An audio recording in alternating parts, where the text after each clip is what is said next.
चारों तरफ बर्बादी का मंजर देखने को मिल रहा है। लैंडस्लाइड के बाद मौत का आंकड़ा 158 को पार कर गया है। ये संख्या और बढ़ने की आशंका है क्योंकि अभी भी 300 से 400 लोगों के लापता होने की खबर है। इस आपदा की चपेट में आकर 4 गांवों के करीब 300 मकान पूरी तरह तबाह हो चुके हैं। करीब 2 लोग घायल हैं। लोकसभा में रेस्क्यू में सेना और एयरफोर्स ने कमान संभाल ली है।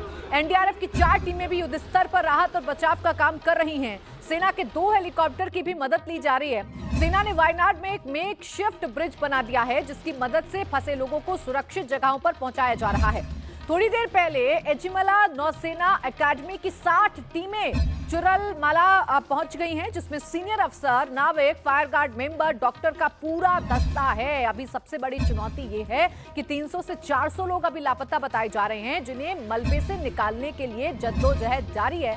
सबसे बड़ी बात यह है कि एरिया ऐसा है कि वहां रेस्क्यू का काम बड़ा मुश्किल हो रहा है। मलबे से लोगों को निकालने का काम बड़ा मुश्किल हो रहा है क्योंकि सड़कें डैमेज हो चुकी हैं, गांव तक पहुंचने के रास्ते डैमेज हो चुके हैं और इसीलिए लगातार जो हेलीकॉप्टर्स हैं उनके जरिए रेस्क्यू चलाया जा रहा है। एयरफोर्स की मदद ली जा रही है ताकि लोगों को बचाया जा सके जल्द से जल्द। अब आइए आपको दिखाती हूं कि सेना ने कैसे मोर्चा संभाल लिया है। सेना किस तरह मुश्किलों के बीच रेस्क्यू के काम को अंजाम दे रही है। मेकशिफ्ट ब्रिज बनाकर लोगों को सुरक्षित जगहों पर पहुंचाया जा रहा है। मेकशिफ्ट ब्रिज का मतलब आप इस तस्वीर को देखकर समझ सकते हैं। पतला सा रास्ता बना दिया गया है, यानी जो पानी बह रहा है उसके ऊपर एक छोटा सा रास्ता बनाने की कोशिश की गई है, एक छोटा सा ब्रिज बनाने की कोशिश की गई है ताकि लोगों को इस पार से उस पार पहुंचाया जा सके। सेना की जो जवान हैं वो पूरी तरीके से मुस्तैद हैं और वही लगातार रेस्क्यू ऑपरेशन कर रहे हैं। अब इन तस्वीरों को आप देखिए और इन तस्वीरों को देखकर आपको समझ में आएगा कि वायनाड में कितनी भारी तबाही आई है।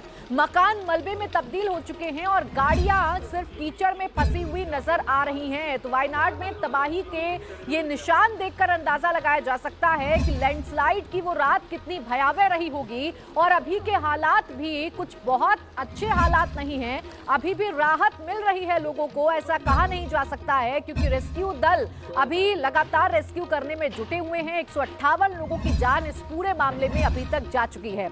सेना की टीम मलबे के बीच जिंदगी की तलाश कर रही है। घर घर जाकर मुश्किल हालात में ऑपरेशन चलाया जा रहा है। ये देखिए आप तस्वीरें, पूरा घर धराशायी हो चुका है, टीन के शेड नीचे गिरे हुए हैं और इनके नीचे से लोगों को निकालने का काम लगातार जारी है और इसके लिए सेना ने मोर्चा संभाल रखा है।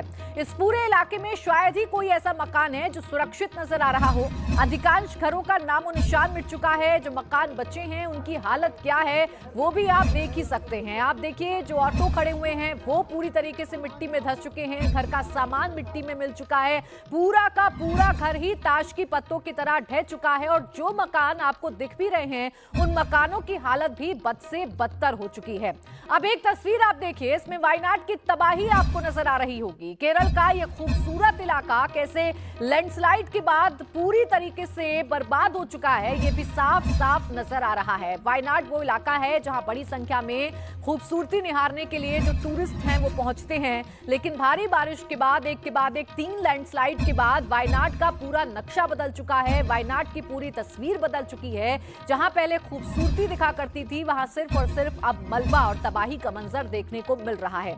सेना मुस्तैद है और सेना मुश्किल हालात में रेस्क्यू ऑपरेशन चला रही है। सेना ने रेस्क्यू के लिए टेम्परेरी ब्रिज बनाए हैं। नीचे तेज बहती नदी के बीच सेना किन हालात में लोगों को सुरक्षित निकाल रही है